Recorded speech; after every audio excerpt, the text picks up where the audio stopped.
Good morning बच्चों। जैसा कि वंश एजुकेशन क्लासेज में आपका फिर से स्वागत है। आपको फिजिक्स में क्लास 10th की मैं कल अवतल दर्पण, उत्तल दर्पण, सबसे प्रतिबिंब का बनना बता दिया था। मैं आपसे बताया था कि उत्तल में कैसे प्रतिबिंब बनता है और अवतल में कैसे प्रतिबिंब बनता है। दोनों कंडीशन है। आपसे बताया था कि उत्तल में कितनी होती है और अवतल में, मतलब कह सकते हैं कि कांकेव में कितना होता है, कॉन्वेक्स मिरर में कितना होता है। तो दोनों मिरर की आपको तरीका बताया था कि दोनों मिरर में कैसे कैसे मतलब प्रतिबिंब बनाया जाता है, जिसमें मैं आपको अवतल में बताया था। जो अवतल था, अवतल में 6 कंडीशन बताया था और उत्तल में कितनी कंडीशन बताया था? आपसे 2 कंडीशन बताया था। मिरर के लिए ही आपसे मैं बताया था कि अवतल में कितने होते हैं, 6 होते हैं। उत्तल में कितने होते हैं, ध्यान दीजिएगा। अवतल में कितने होते हैं, 6 होते हैं और उत्तल में कितने होते हैं, 2। अवतल में 6 कंडीशन, उत्तल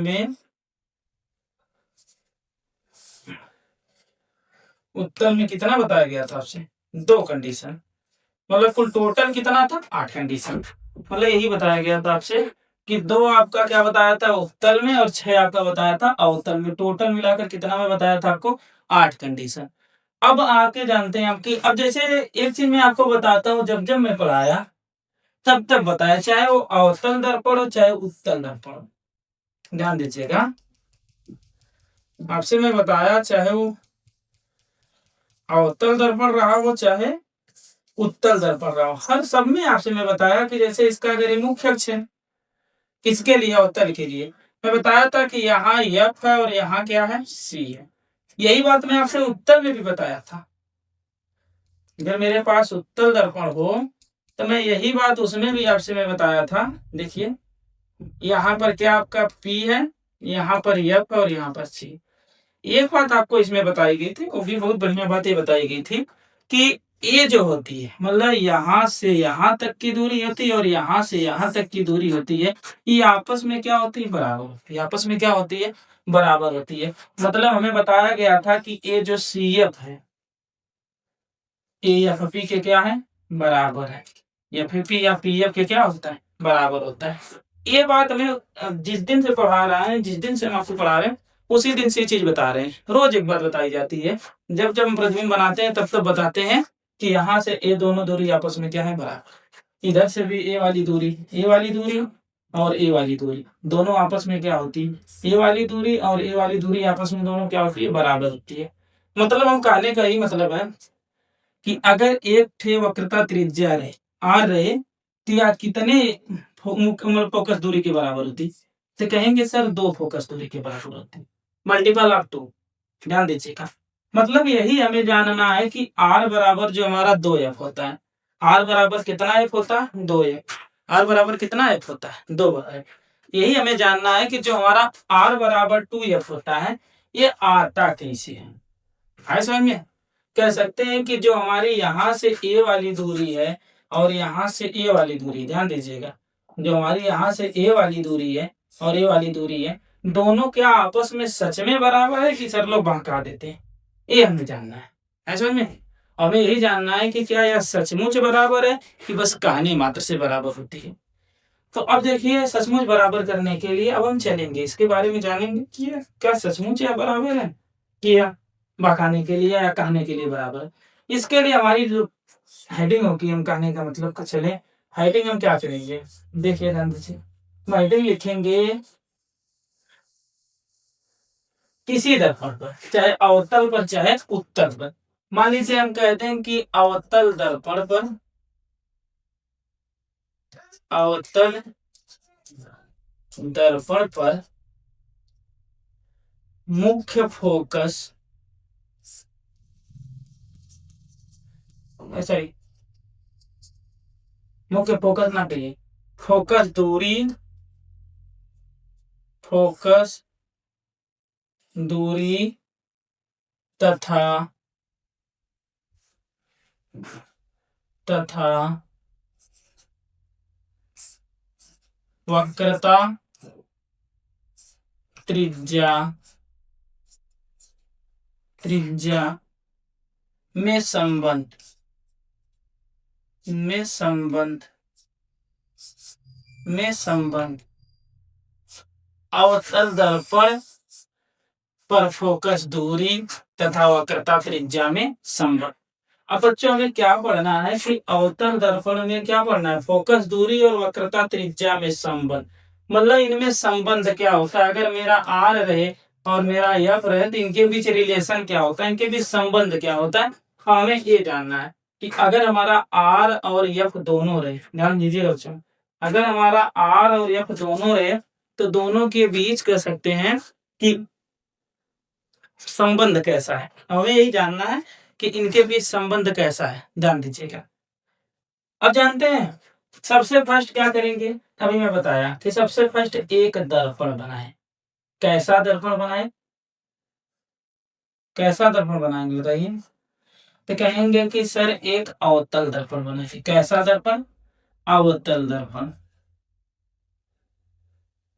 कैसा दर्पण बना रहे हैं, कहेंगे सर अवतल दर्पण बनाएंगे। अवतल दर्पण क्या होता है, तो कहेंगे कि सर यह दबे हुए भाग पर परावर्तित होता है या परावर्तन होता है, उभरे हुए भाग पर पॉलिश होती है। ध्यान दीजिएगा बच्चों। अब जानते हैं, देखिए मेरी बात ध्यान से समझिए। सबसे फर्स्ट अब चलेंगे हम क्या निकालेंगे, सब लोग जानते हैं कि जो दर्पण को दो बराबर भागों में विभाजित करता जाए, क्या करेंगे, उसी को एक मुख्य अक्ष खींचेंगे जिसका ध्रुव क्या है, पी है। क्लियर। अब मुझे पता है कि यहाँ पर ए पॉइंट क्या है, एफ है, और ए पॉइंट क्या है, सी। क्लियर। सबसे फर्स्ट पहले ध्यान से फिगर देखेंगे, फिगर जान जाएंगे तो सब जान जाएंगे, जैसे ही फिगर जानेंगे सब जान जाएंगे। ध्यान दीजिएगा। अब हम कह रहा है कि कोई, मान लीजिए कि कोई किरण अनंत से मान ले आ रही है, कोई किरण कहाँ से आ रही हो, अनंत से। अगर मान लिया जाए, ध्यान से देखिएगा बच्चों, अगर कोई किरण मान लीजिए कि अनंत से आ रही है, कहाँ से आ रही है, अनंत से। कोई किरण कहाँ से आ रही है, अनंत से। तो सब लोग जानते हैं कि जो किरण अनंत से आएगी क्या होती है, मुख्य अक्ष के समांतर होती है।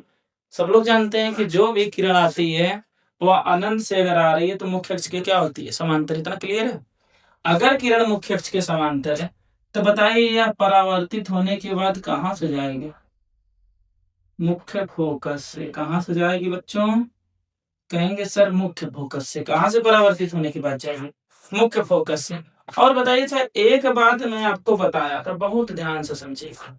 वो बात मैं आपको ये बताया था कि अगले जो शुरू शुरू में पढ़ा रहा, जहां मैं आपको अभिलंब बताया था, वहां मैं बताया था कि जहां से किरणें आपतित और परावर्तित, क्योंकि सब लोग जानते हैं ये वाली जो किरण कैसी है, आपतित है, और एक ऐसी किरण है, एक ऐसी किरण है, कहेंगे सर परावर्तित। कैसी है, परावर्तित। एक किरण आपतित है, दूसरा किरण परावर्तित। एक किरण आपतित है, दूसरी किरण परावर्तित। एक किरण आपतित किरण है और दूसरी किरण क्या है, परावर्तित। तो एक बात आपसे मैं बताया था कि जिस बिंदु पर यह मिलते हैं, जिस बिंदु पर यह मिल रहे हैं, बच्चों सब लोग जानते हो कि जिस बिंदु पर यह मिल रहे हैं वह कैसा बिंदु, आपतन बिंदु। कैसा बिंदु है, आपतन बिंदु। और बताया गया है कि वक्रता केंद्र से इस पर खींची गई रेखा क्या कहलाती, अभिलंब। वक्रता केंद्र से इस पर खींची गई रेखा क्या कहलाएगी, अभिलंब। तो बताइए बच्चों, अगर इससे वक्रता केंद्र से इस पर एक रेखा खींच दें, एक लाइनिंग कर दें, मान लीजिए यही लाइनिंग कर दें, यही हमारी क्या हो जाएगी बताइए, अभिलंब होगा ना। इसको मन में आया तो बाहर निकाल दें, या वक्रता केंद्र तक खींच छोड़े। क्लियर हुआ, अभिलंब हुआ ना, ये हमारा क्या हो गया, अभिलंब। एकदम ध्यान से पकड़िएगा इसको, फिर अभी हम समझाएंगे, पहले इतना ध्यान से देखिएगा। अब एक बात आपको बहुत बढ़िया बात बताइए, एकदम बहुत लाख दर्जे वाली, कि कोई अगर किरण आ रही, जैसे आपको बहुत समतल दर्पण मान लीजिए बता दिया गया था, बताया आपसे क्या गया था कि अगर कोई किरण आ रही, मान लीजिए इसको मुख्य अक्ष बताया गया, तो कोई किरण आ रही हो इधर से चली जाए, अब इस टाइम अगर जहां से यह मिल के आपतन बिंदु से होते जा रही है, यहाँ से खींची गई इसी रेखा को अभिलंब कहा गया था। तो ये वाला जो होता था इसको आपतन कोण और इसको परावर्तन कोण कहा गया था ना, ये बात कही गई थी जब आपको, जहां परावर्तन का नियम बढ़ाया गया था तो वहां पे आपको बताया गया था कि ध्यान दीजिए, परावर्तन का जब नियम पढ़ाया गया था दर्पण पर, तो आपको एक चीज बताई गई थी, बहुत बढ़िया चीज, एकदम इतना बढ़िया चीज की पूछी मैं, बताई गई थी क्या कि ई जो है आपतित किरण, यहाँ पढ़ने के बाद जो है परावर्तित किरण, इनके बीच पहली बात तो ये बताया गया था कि आर और आई आपस में क्या होते हैं, बराबर होते हैं। क्लियर? तो कहने का मतलब है आई और है आर आपस में दोनों क्या होते हैं, बराबर। मतलब आपतन कोण परावर्तन कोण के क्या होता है, बराबर होता है। तो बच्चों ये बताइए कि जहां से आपतित किरण आ रही है और जहां से परावर्तित हो जा रही है, वही कहलाएगा ना, उन्हीं के उस जिस बिंदु पर मिल रहे हैं, यही बिंदु आपतन बिंदु होगा। तो बताइए इनके मध्य जो कोण बन रहा है, कैसा कोण होगा, ध्यान दीजिएगा। इनके मध्य जो कोण बनेगा, देखिए कोण कैसा होगा, ए वाला जो कोण हमारा, ध्यान दीजिए बेटा, ए कोण,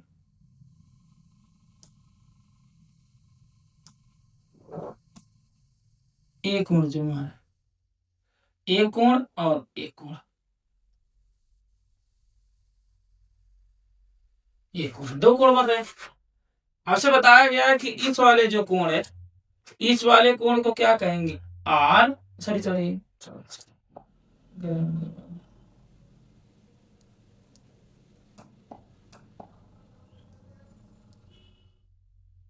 ध्यान दीजिएगा बच्चों, इसको कहेंगे आई, क्या कहेंगे, आई, और इस वाले कोण को आर कहेंगे। क्लियर? इस वाले एक कोण को आई कहेंगे और एक कोण को क्या कहा जाएगा, आर कहा जाएगा, क्योंकि आपको बताया गया एक आपतन कोण है, दूसरा क्या है, परावर्तन कोण है। तो बेटा अब मेरी बात अच्छा चलिए ध्यान से देखिएगा, फिर सही से ध्यान से समझते रहिए। अब अच्छा ये बताइए, बताइए एक चीज, ये बताइए हमसे कि अगर दो रेखाएं खींची, समांतर रेखाएं, जैसे ए वाली रेखा और ए वाली रेखा, दोनों समांतर है ना। अगर बेटा दोनों समांतर रेखाएं हों और उनको एक तिर्यक रेखा काटते, जैसे ए वाली अभिलंब वाली तिर्यक रेखा, अगर दो समांतर रेखाएं हैं, उनको अगर कोई तिर्यक रेखा काट रही हो, तो बताइए ए वाला कोण और ए वाला कोण क्या होते हैं, बताइए। ये आपको जानते हैं कक्षा 9 में पढ़ाया गया था, जब 9 में आप पढ़े थे मैथ कोण एवं रेखा, तो वहां बहुत बढ़िया तरीके से बताया गया था कि एकांतर कोण क्या होते हैं, ध्यान दीजिएगा। तब आपको उसमें बताया गया था कि एकांतर कोण क्या होते हैं। तो आपको बताया गया था कि अगर दो समांतर रेखा हो और उनसे उनको एक तिर्यक रेखा डिवाइड कर दे, ध्यान दीजिएगा, दो समांतर रेखा को एक तिर्यक रेखा डिवाइड कर दे, तो उनके मध्य बनने वाला कोण क्या कहलाता था, एकांतर कोण। मतलब ई वाला कोण अगर आर है, ई वाला कोण यस है, तो ये दोनों कोण आपस में क्या रहेंगे, बताइएगा, बराबर हो जाएंगे। क्या होंगे, बराबर होंगे। क्लियर? तो ये बताइए हमसे, बस इसे जानने के लिए समझ लीजिए कि अगर ए वाला कोण इस कोण के बराबर है, ध्यान दीजिएगा, तो यही फिगर यहाँ भी है ना। है कैसे फिगर, फिगर चलिए पहले फिर से समझिए, फिगर आपका है कैसे, ध्यान से देखिए। अब कह रहा जैसे मेरा यही है, यहाँ पे, यहाँ पे कोई नाम दे दें, हम नाम दे देते हैं यम। क्या नाम दे दें, इस पॉइंट को क्या नाम देते हैं, यम। क्लियर? तो अब कह रहा है कि मेरे पास ऐसे दर्पण बना है उत्तम, यही बना है, और यहां से किरण गई। क्लियर? सबको छोड़िए, बस इन्हीं को लीजिए। यहाँ सी पर ये मिल रही है और यहाँ से यहाँ यन कर दीजिए, यन यम दो रेखाएं हैं। अब जानते हैं बच्चों, एक चीज मेरी बात सुनिए कि अब आपसे यहाँ बताया है यन, यहाँ बताया है यम। अब कह रहा है कि समांतर रेखा को तिर्यक रेखा काट रही है ना, तो बताइए ए वाला कोण और ए वाला कोण क्या होंगे, आपस में बराबर होंगे। मतलब अगर ए आई है तो यह भी क्या होगा, आई होगा। क्लियर बेटा? सीधे समझो, अगर ए आई है तो ये भी क्या होगा, आई होगा। तो बताइए अगर ए आई है तो यहाँ भी क्या होगा, आई होगा कि नहीं, बताइए। यहाँ भी क्या होगा, आई हो जाएगा, बताइएगा। फिर समझे, फिर से फिगर एक बार बना रहे हैं आपको, बड़ा का बड़ा बना रहे तो आपको बहुत बढ़िया ध्यान से आएगा समझ में। जैसे ए क्लियर हुआ कि अगर हमारा ए आई है तो अभी क्या होगा, आई होगा। क्लियर हो गया? अब अच्छा चलिए ध्यान दीजिए अगली बात मेरी, कि अब अच्छा एक बात हमें बताइए कि हमें एक बात पता है कि आई किसके बराबर होता है, आर के बराबर होता है। हम परावर्तन के नियम से पढ़े हैं। किससे पढ़े हैं? परावर्तन के नियम से। किससे बताया गया आपसे? परावर्तन के नियम से बताया गया है कि आई जो होते हैं आर के क्या होते हैं, बताइएगा। आई जो होते हैं आर के क्या होते हैं, बराबर। क्या होते हैं? बराबर। आई और आर आपस में क्या होते हैं? बराबर। ई बताइए, अगर आई और आर आपस में बराबर होते हैं तो यहाँ भी आई और आर आपस में बराबर होंगे। होंगे स्वाभाविक से, अगर हर जगह बराबर हुए तो यहाँ भी बराबर होंगे। लेकिन अच्छा, ये मेरी बात सुनिए, कोण से देखिए, मैं कोण बना के सिखा रहा हूँ। Angle N M C, N M C equal to, ध्यान दीजिएगा, इक्वल टू एंगल पी से ले लीजिए या इन्हीं से लीजिए, त्रिभुज मान लीजिए इन्हीं से ले F C M, F C M. ये बेटा एक बात यहाँ ध्यान रखिए, ज्यादा मत देखिए, बस इतने ध्यान दीजिएगा कि यम यन यम सी मतलब ये वाला कोण आई, और फिर एफ सी एम ये वाला कोण ए आई, दोनों आपस में क्या है? बराबर है। तो मैं किससे बराबर है? यहाँ लिख सकते हैं गुरुजी, एकांतर कोण से। कैसे हैं? एकांतर कोण से। कैसे बराबर है? एकांतर कोण से। अभी बताइए, अगर ये एकांतर कोण से बराबर हैं तो मेरी बात सुनिएगा, यह इसके भी बराबर है कि नहीं है? अगर यह इसके बराबर है तो बताइए, यह इसके बराबर है, फिर यह इसके बराबर, तो ये दोनों भी तो आपस में बराबर होंगे। कहने का मतलब है कि अगर इधर आर यस के बराबर है और इधर आर अगर पी के बराबर है, ध्यान दीजिएगा, आर यस के भी बराबर है, आर पी के भी बराबर है, तो क्या यस और पी आपस में बराबर नहीं होंगे? जाहिर सी बात होंगे। अरे भाई, अगर कह रहा है कि यह इसके बराबर है, एक पक्ष साइड, एक साइड, दोनों साइड बराबर है, तो दूसरे की साइड भी तो बराबर होनी चाहिए, क्योंकि एक का साइड बस बराबर होगी, दूसरे का बराबर नहीं होगा। और भी तो भाई सीधी सी बात है कि अगर एक साइड बराबर हो गया तो दूसरी की साइड भी बराबर होना चाहिए। अच्छा ये बताइए, मेरी बात अच्छा समझिए, एक चीज तो आपको क्लियर हो गया। क्लियर क्या हुआ? तो कहेंगे कि सर इतना क्लियर हो गया कि ए वाला कोण इस कोण के बराबर है, तो ई वाला कोण इस कोण के बराबर। इतना कहेंगे सर क्लियर हो गया, इतना क्लियर हो गया है ना? ऐसा में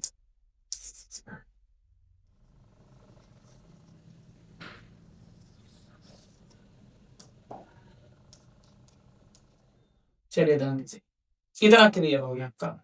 अब आप बताइएगा कि अगर इसके बराबर तो हम लिखेंगे क्या कि angle F C M, angle F C M, F C M मतलब ई वाला कोण बराबर किसके होगा? सी एम एफ मतलब ई वाले कोण के। तो कह सकते हैं सी एम एफ। अब बेटा क्लियर आपका हो गया कि अगर ए मतलब एन एम सी के एफ सी एम बराबर था, तो एम सी एम एफ के भी क्या होगा? बराबर होगा। तो मतलब हम कह सकते हैं, यहाँ पर देखिए, मतलब हम कह सकते हैं जो हमारा ऐसे त्रिभुज बना इस टाइप से, नाम से आप पकड़िएगा, जो हमारा त्रिभुज बना है, यहाँ देखिएगा ए सी ए एम और ए एफ, जो हमारा त्रिभुज बना है, तो अब कह सकते हैं कि हाई आई हाई आर, ध्यान दीजिएगा कि एक यहाँ समांतर निकला, यहाँ भी आई, तो हम कह सकते हैं कि ये वाला इसके बराबर थे, इसके भी क्या होगा? बराबर होगा। मतलब ये दोनों त्रिभुज आपस, ये दोनों कोण आपस में क्या होंगे? बराबर होंगे। मतलब ये वाला कोण और ये वाला कोण आपस में क्या हो जाएगा? बराबर हो जाएगा। चलिए बेटा, यहाँ तक तो क्लियर हो गया, यहाँ तक से तो कोई प्रॉब्लम नहीं है, यहाँ तक तो एकदम बिना कहे एकदम पूरा क्लियर है यहाँ तक आपको। अब जानते हैं आगे क्या बात कर रहा है। अब आगे की बात देखेंगे हम। आगे जानते हैं हमसे क्या कह रहा है? कह रहा है कि सर ये बताइए कि अगर, ध्यान से समझना, एक मान लीजिए हम मानने के लिए रेखा ले रहे हैं, बस मानने के लिए आप समझिएगा कि अगर मान लीजिए जैसे हम यहां से एक खींच के ले गए,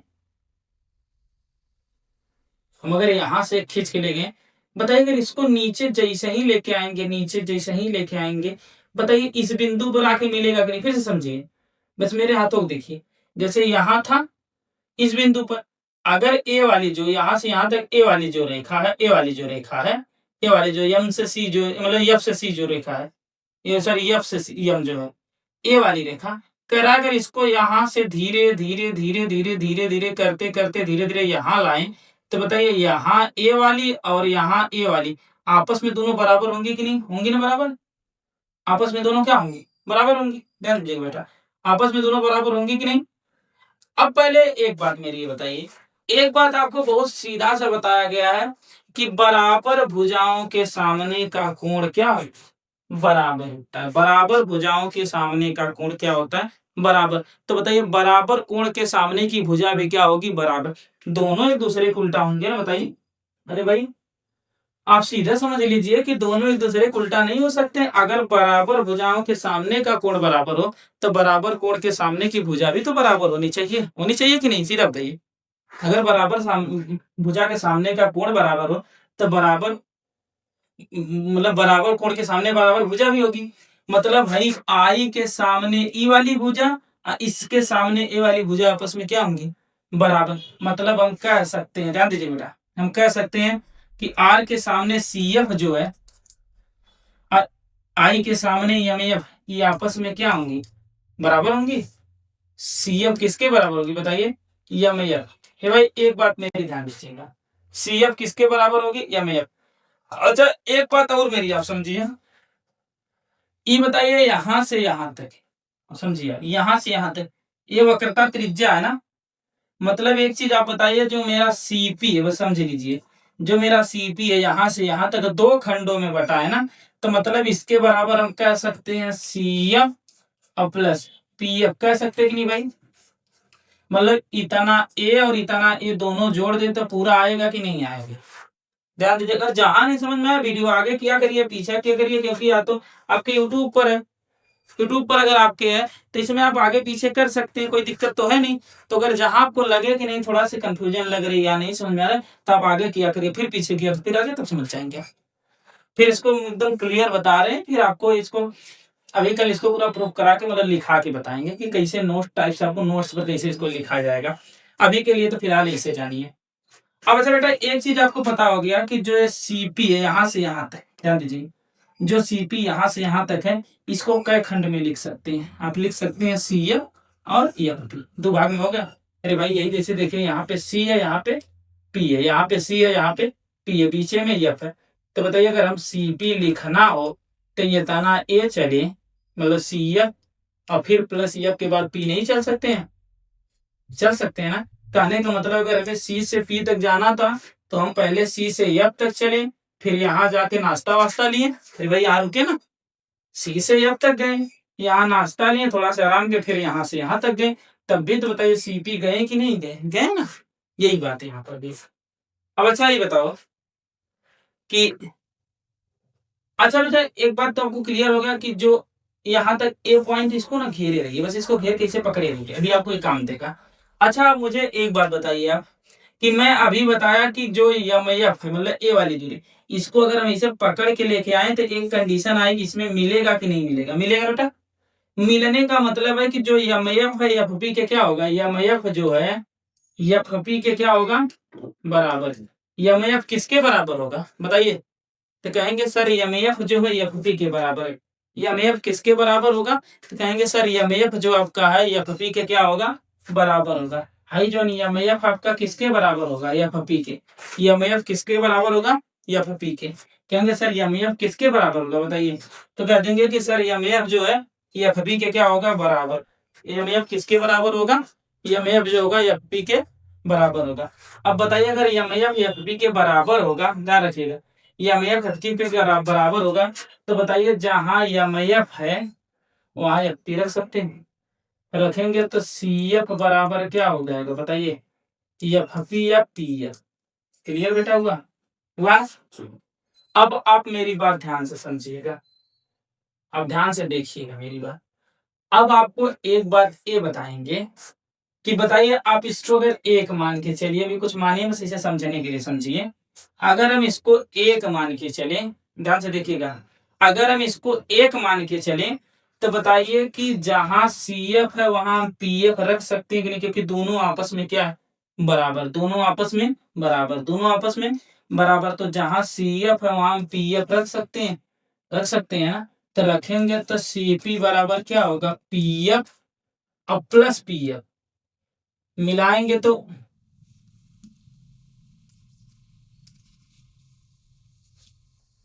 P F plus P F मिलाएंगे तो सी पी बराबर कितना पी एफ, 2 पी एफ। कितना पी एफ, 2 पी एफ। ये बेटा आप मान रखिए, सी से पी सब लोग जानते हैं, सी से पी तक की दूरी को क्या कहा जाता है, आर, मतलब वक्रता त्रिज्या। क्या कहा जाता है, सी से पी, ध्रुव वक्रता केंद्र से ध्रुव तक की दूरी, वक्रता केंद्र से दर्पण के ध्रुव तक की दूरी को मैं पहले में आपसे बता दिया था कि क्या होती है, वक्रता त्रिज्या होती है। तो बताइए यहाँ से ए वाली दूरी क्या होगी, आर होगी बराबर। अब बेटा दो तो ऐसे रहेगा, पी एफ, पी का मतलब ध्रुव और एफ का मतलब मुख्य फोकस। ध्रुव से मुख्य फोकस की दूरी क्या कहलाती है, बताइए। ध्रुव से मुख्य फोकस की दूरी क्या कहलाती है, तो कहेंगे फोकस दूरी कहलाएगी। ध्रुव से मुख्य फोकस की दूरी क्या कहलाएगी, तो फोकस दूरी। अब बताइए आर बराबर 2f हुआ कि नहीं, आपसे प्रूव करने के लिए बोले थे। या इसको इधर लाएंगे तो एफ बराबर r/2। ये भाई यही बताया गया था ना कि हाई दोनों दूरियां आपस में क्या है, बराबर है कि नहीं बराबर। आर बराबर 2f, मतलब यहाँ से यहाँ तक आपको निकालना था, 2f अगर आपस में आप जोड़ दे रहे हैं तो निकल जाएगा कि नहीं निकलेगा, बताइए। अगर आपको यहाँ से आर निकालना है तो 2f अगर आप जोड़ दे रहे हैं तो आर निकलेगा कि नहीं निकलेगा। और जब आप 2f जोड़ रहे हैं, मतलब ए भी एफ जोड़ रहे हैं, ए भी एफ जोड़ रहे हैं, तो बताइए अगर दोनों आपस में बराबर है तभी ना जोड़ रहे हैं कि नहीं। तो अब आपको क्लियर हो गया। अब बात बहकाने वाली नहीं है ना, कि नहीं सर बहका रहे थे, ऐसा कुछ नहीं है ना। अब तो आपको एकदम क्लियर होना चाहिए कि जो सी है दो भागों में, 2f में बटी होती है, तो क्या यह बात सही है। तो हम कहेंगे हाँ, जो वक्रता तुम्हारी वक्रता त्रिज्या होती है उसके मध्य की जो दूरी होती है, दोनों फोकस की इधर की भी फोकस की उधर भी, दोनों आपस में क्या होती है, बराबर होती है। आया समझ में, यही आपको क्लियर हुआ। इतना है, देखिए अब फिर से इसका फिगर देख लीजिए। यहाँ मेरा एफ था, यहाँ मेरा क्या था सी, ये हमारा आई है, ये भी आई है, और ये क्या है, आर है। क्लियर। अब एक बात तो इतना आप एकदम क्लियर हो गई, कौन इसमें कोई दिक्कतें नहीं, कहीं भी नहीं होनी चाहिए, क्योंकि आपको ये बताया गया है कि कैसे कैसे। फिर एक बार देख लीजिए, अच्छा इसे टर्म फिर एक बार इसे समझ लीजिए, ताकि आपको अगर कंफ्यूजन था इसे बड़ा बताएं। देखिए जैसे मान लीजिए कि इतना बड़ा ये हमारा क्या है, अवतल दर्पण है। क्या है, अवतल दर्पण। कैसा दर्पण है बताइएगा, ये हमारा कैसा दर्पण है बताइए। तो कहेंगे यह सर अवतल दर्पण है। कैसा दर्पण है, अवतल दर्पण है। कैसा दर्पण है, तो कहेंगे सर ये तो हमारा अवतल दर्पण। क्लियर। हम कहेंगे अगर आपका ये अवतल दर्पण, तो इसका मुख्य अक्ष निकाल दीजिए। तो मुख्य अक्ष कहेंगे कि सर मुख्य अक्ष क्या होता है, दर्पण के मध्य से जाता है, परावर्तक पृष्ठ से मध्य से निकलता है।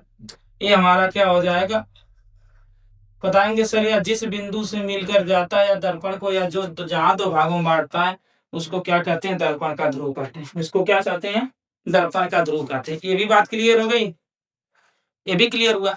अब आगे आप कहेंगे कि सर ये तो बात सब एकदम क्लियर है, यहाँ तक तो कोई दिक्कत नहीं है, लेकिन बात आगे की जो आ रही है, कहेंगे कि यहाँ पर हमारा क्या है, एफ है, और यहाँ पर हमारा क्या है, सी। क्लियर। यही था। पहली बात हम लेके गए थे कि कहाँ से लेके जाएं, तो कहेंगे कि सर आप कहे थे कि वहां से मुख्य अक्ष के समांतर लेके चलिए। तो हम क्या किए, मुख्य अक्ष के समांतर लेके गए। क्लियर। मुख्य अक्ष के समांतर ले गया तो हम आपसे बताएं कि कहाँ से निकल गया, तो कहें सर मुख्य फोकस से। कहाँ से निकल गया, मुख्य फोकस से निकला। अब एकदम क्लियर आपको आ रहा होगा, मुख्य फोकस से निकल गया। फिर मैं बताया आपसे कि क्या करिए, एक अभिलंब खींच लें। क्या करें, एक अभिलंब। तो सर कहें आप सर खींच लीजिए। तो हम क्या किए कि एक अभिलंब आपको खींच कर दिखाएं। देखिए अभिलंब खींचे, तो अभिलंब यहां से निकाले, जो कहां से होकर जा रहा है, वक्रता केंद्र से। यही बताया गया अभिलंब। तो बताया गया कि सर अभिलंब के मध्य जो कोण बनता है, इस कोण को क्या कहते हैं, आई आपतन कोण। इस कोण को क्या कहते हैं, आर परावर्तन कोण। अब मैं बताया था कि ए वाला जो ए पॉइंट जो है, अगर यहाँ से आपतन कोण है तो एक समांतर है, समांतर किसी समांतर रेखा को कोई तिर्यक रेखा काटती है, तो ए आई आपस में क्या होते हैं, बराबर होते हैं, मतलब दोनों कोण आपस में क्या होते हैं, बराबर होते हैं। तो बताइए अच्छा, अगर ऐसे इसमें भी बराबर होंगे तो हम कह सकते हैं कि ए वाला इसके क्या होगा, बराबर होगा। ये भी क्लियर है, ए इसके क्या होगा, बराबर होगा। अब अच्छा एक बात बताइए, अगर ये इसके बराबर हो गया तो वही बात चलेगी, मैं बताया था कि अगर ए इसके बराबर है तो ए इसके भी बराबर होगा। मतलब कह सकते हैं यहाँ पे यम दिए हैं, यहाँ पे यन दिए हैं, तो हम एक बात कह सकते हैं। बात क्या कहेंगे बताइए, बात क्या कहेंगे पहले वो देखिए। बात हम ये कहेंगे कि सर जो यहाँ से मतलब कि जो हमारा ए वाला कोण है यम सी एफ, एंगल जो हमारा है यम सी एफ या किसके, यम सी एफ मतलब ई वाला कोण, कौन वाला कोण, ई वाला कोण किसके बराबर होगा, तो कहेंगे सी एम एफ के, मतलब इस वाले कोण के बराबर होगा। सी एम एफ के क्या होगा, बराबर होगा। तो आपसे एक बात बताई गई है, एक बात ये बताई गई कि अगर ये बराबर होंगे तो बताया गया बराबर भुजा के सामने का कोण क्या होता है, बराबर होता है। मतलब इसके सामने का ई भुजा, इसके सामने की ई भुजा और इसके सामने की ए वाली भुजा, इसके सामने ये भुजा लाएंगे तो आर बराबर कौन सी भुजा है, सी एफ, और इसके सामने ये भुजा लाएंगे तो आई की जगह कौन सी भुजा है, यम एफ। तो भी बताया गया ये दोनों बराबर थे, दोनों भी आपस में क्या है, बराबर। मतलब सी एफ जो है, सी एफ जो हमारा सी एफ है एम एफ के क्या है, बराबर। बेटा इतना क्लियर हो गया, सी एफ इसे दोहरा के देख रहे हैं इसको, सी एफ जो हमारा एम एफ के क्या है, बराबर है। मैं अभी आपसे बताया, देखिएगा मैं आपसे अभी बताया कि अगर ए वाली जो दूरी है इस वाली दूरी के क्या बराबर, तो लेके चलिए मैं बताया कि यहाँ से कोई रेखा ले लीजिए और इसको आप लेके आइए, लेके आइए, लेके आइए, तो देखेंगे कि यहाँ के मिल जा रही है। अगर हम इसको नीचे करते आए, नीचे करते आए, इसको नीचे करते आए, तो एक कंडीशन आएगी कि ए और ए आपस में क्या होंगी बताइए, ए और ए आपस में बराबर होंगी ना, होंगी कि नहीं, ध्यान दीजिएगा। अगर इसको हम जो मुख्य अक्ष के समांतर किरण ले गए थे, उसको अगर हम जो मुख्य अक्ष के समांतर किरण ले गए थे, अगर उसको हम नीचे लेके आए, इसे नीचे लेके आए, इसे नीचे लेके आए, तो बताइए जैसे जैसे नीचे आएगी हाई वाली जो रेखा है, ध्यान दीजिए, जैसे जैसे नीचे आएगी ए वाली जो रेखा, ए वाली जो रेखा है नीचे आएगी नहीं बेटा। जब नीचे आएगी तो पीएफ के बराबर होगी कि नहीं, होगी ना। और जब वो पीएफ के बराबर होगी तो हम कह सकते हैं कि क्या हमारा है, एफ एम जो है, ध्यान दीजिए, कह सकते हैं कि एफ एम जो हमारा या एम एफ हमारा जो है एफ पी या पीएफ के क्या बराबर होगा कि नहीं, होगा ना। पीएफ का क्या होगा, बराबर होगा। अब बेटा चलिए, अब हमें जानना है कि यहां से यहां तक की दूरी, कहां से यहां से यहां तक की दूरी, कहां से कहां तक की, तो कहेंगे कि सर सी से पी तक की दूरी, कहां से कहां तक की दूरी, कहेंगे सर सी से पी तक की दूरी, कहां से सी से पी तक की दूरी, कहेंगे सर सी से पी तक की दूरी। अच्छा ये बताइए, अगर सी से पी तक की दूरी चलेंगे तो हम लिखेंगे सीपी, क्या लिखेंगे, सीपी। अब बताइए अच्छा, अगर यही हमारा है, यहाँ सी है, यहाँ पी है, मध्य में एफ है, तो बताइए, मैं बताया ना कि यहाँ अगर हमें यहाँ से यहाँ जाना हो तो हम दो ही खंड में बट के जाए ना, पहले यहाँ से यहाँ तक गए, पहले यहाँ से यहाँ तक गए, यहाँ चाय नाश्ता रुक के किए, फिर इसके बाद यहाँ से यहाँ तक गए, गए कि नहीं बदले। तो कह रहा है कि यहाँ से यहाँ प्लस यहाँ से यहाँ, अगर हमें पूरा सीपी तय करना है तो पहले हम सी से एफ तक गए और फिर इसके बाद वहां से उठे एफ से कहाँ तक गए, पी तक गए। तो पूरा सी एफ सीपी तक गए कि नहीं गए, गए ना भाई। अगर पूरा सीपी तक गए तो यह बात इधर भी करे तो इधर क्या होगा बताइए। अगर यही बात इधर करे, देखे बेटा, अगर यही बात हम इधर करें तो इधर भी वही होगा, तो हो जाएगा आपका सी एफ, सी एफ, देखिएगा ध्यान दीजिएगा, सी से एफ। अब चलिए सी एफ किसके बराबर है, एम एफ के, और एम एफ किसके बराबर है, पी एफ के। तो बेटा अगर ये बताइए ई दोनों बराबर आपस में, तो ई दोनों भी तो आपस में बराबर होंगे। मतलब हम कह सकते हैं कि जो सी एफ है पी एफ के क्या होगा बताइए, जो हमारा सी एफ है पी एफ के क्या होगा, बराबर होगा।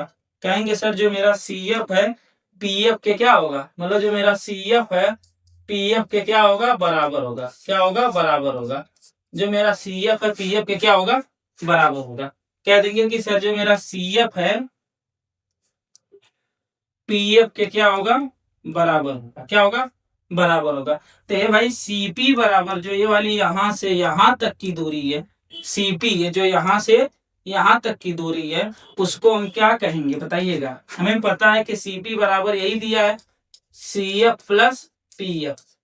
अब हमें पता है कि सीएफ और पीएफ आपस में बराबर है, सीएफ और पीएफ आपस में क्या है, बराबर है। तो बताइए जहां सीएफ उसको सीएफ ना रख के हम क्या रखें, पीएफ रख लें। जहां सीएफ है सीएफ ना रख के क्या रखें, पीएफ। अब पहले से हमें क्या पता हमारा क्या है, पीएफ।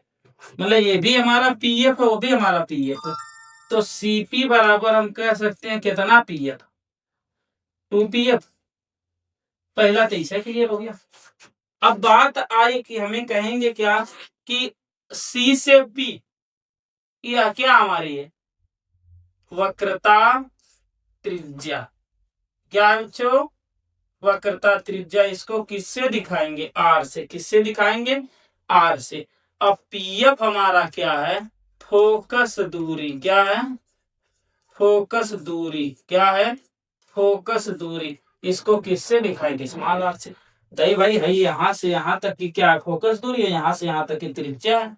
तो अब बताइए, अच्छा हम रख दे तो सीपी की जगह क्या रखेंगे, आर बराबर पीएफ। 2 पहले लग जाएगा, पीएफ की जगह कितना, यह। तो बेटा एक चीज तक एकदम क्लियर आ गई, एकदम इतना क्लियर आ गई कि पूछो मत, कि आर जो है 2f के बराबर है। कहने का मतलब कि हाई वाली दूरिया और हाई वाली दूरिया जोड़ दें तो आर के क्या होगा, बराबर होगा। इसको उल्टा फेरिए, उल्टा फेरेंगे तो क्या आएगा बताइए। अगर उल्टा फेरेंगे तो आएगा r/2 बराबर f। मतलब कह सकते हैं कि जो मुख्य फोकस होती है वक्रता त्रिज्या की क्या होती, आधी होती है। हम कह सकते हैं कि जो मुख्य फोकस होता है वक्रता त्रिज्या की क्या होती है, आधी होती है। फिर से समझिए कि जो मुख्य फोकस होता है वक्रता त्रिज्या का क्या होता है, आधा होता है। मुख्य फोकस वक्रता त्रिज्या का आधा है। मतलब है जो मुख्य फोकस है, जो एफ है पूरा आर का क्या है, आधा है। पूरा आर का क्या है, आधा है। अगर पूरा आर का आधा है तो यो एफ आपस में क्या है, बराबर है। क्या है, बराबर है। क्योंकि अभी मैं यही बराबर करके लाया था कि जो सी एफ पी एफ के बराबर है, तो अगर ई एफ है तो ये भी क्या होना चाहिए, एफ ही होना चाहिए। क्या होना चाहिए, एफ ही होना चाहिए। क्लियर बच्चों। अब जानते हैं, आज आपको बताया गया कि अवतल दर्पण पर फोकस दूरी तथा वक्रता त्रिज्या में क्या संबंध होता है। तो आप कहेंगे गुरुजी यह संबंध होता है कि आर जो है 2f के क्या होता है, बराबर होता है।